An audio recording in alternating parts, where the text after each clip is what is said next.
You say you're healing. You've read the books. You've watched the videos, cut them off. You've got the quotes, the crystals, the self-love routine. But here's what no one sees. You're still exhausted. You're still performing. You're still trying to look like you're okay, even when you're not. You're not healing. You're hiding behind the idea of healing. You've made strength your survival strategy, and now it's your prison. So let's have a quick look at the psychological breakdown of this. Let's get real. Most people don't heal. They rebrand their pain. They swap crying in bed for glow-up TikToks. They trade trauma bonds for spiritual awakenings, and they talk like they've moved on, but their body is still stuck in survival. Because here's the truth. If you can't rest, if you can't soften, and if you can't ask for help, you're not healed. You're just high functioning in your pain. And deep down, you know it. You're still hypervigilant, still trying to prove that you're fine, still afraid that if you slow down, the whole thing will crash. You've swapped people-pleasing for healing-pleasing. You've swapped survival tactics for spiritual ones. But your nervous system, it's still waiting for permission to exhale. You are like a house that's been redecorated, but the foundation is still cracked. You've repainted the walls, hung new curtains, lit candles that smell like peace. But underneath it all, the plumbing's still leaking, the floorboards still creak, and every night you lie awake wondering, why doesn't it feel like home? Because healing isn't about appearances, it's about structure.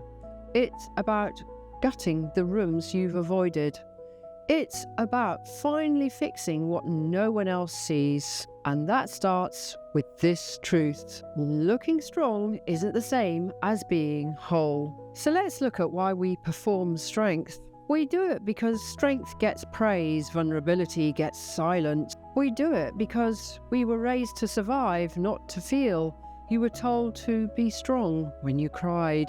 You were rewarded for coping, punished for collapsing, and you were taught that asking for help made you weak.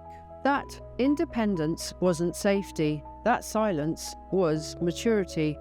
So now you bottle it, you handle it, and you talk about healing while your nervous system is stuck in performance mode. Because at the end of the day, no one taught you how to be held, only how to hold yourself. So let's look at 5 solutions on how to stop performing strength and start actually healing. Firstly, stop curating your healing for an audience. Let's call it out.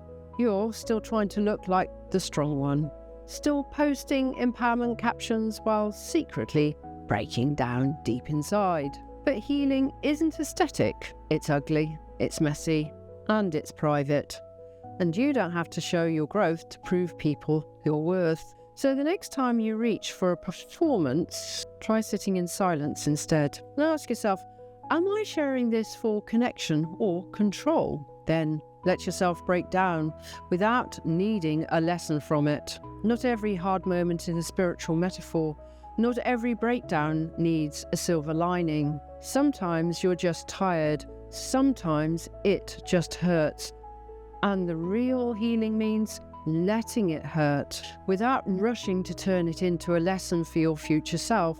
You don't always have to grow. Sometimes you just need to grieve. Then start listening to your body. You keep ignoring. If you're constantly tired, wired, reactive, or numb, that's not a mindset issue.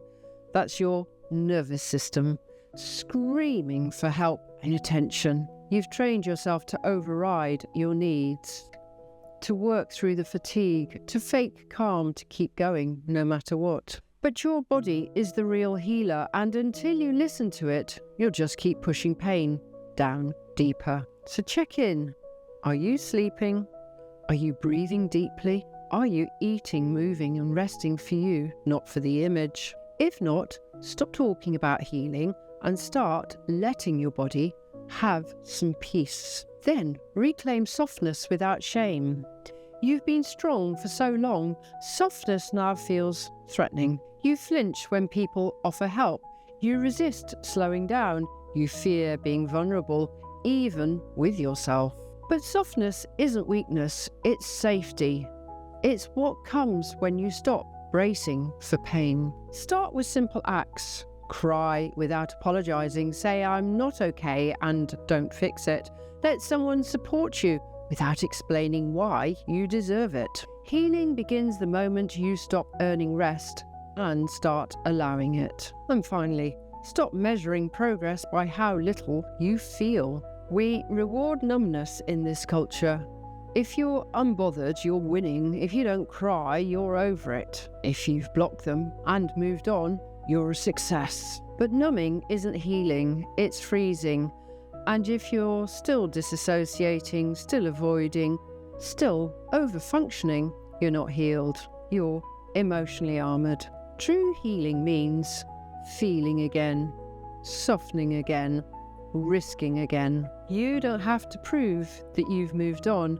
You just have to be honest about where you are. And sometimes healing starts with saying, "I'm still hurting, but I'm done with pretending I'm not." And in my closing comments, here's the truth. You're not healing. You're performing the version of strength that got you through the pain. But survival is not the same as healing, and coping is not the same as living. You've done enough pretending, enough smiling through it, enough being the one who always holds it together. Let it fall apart, let it get messy, and let the real you, the soft one, the scared one, and the aching one, have some space. Because the performance is killing your peace, and you don't owe anyone your strength anymore. You don't need to be palatable.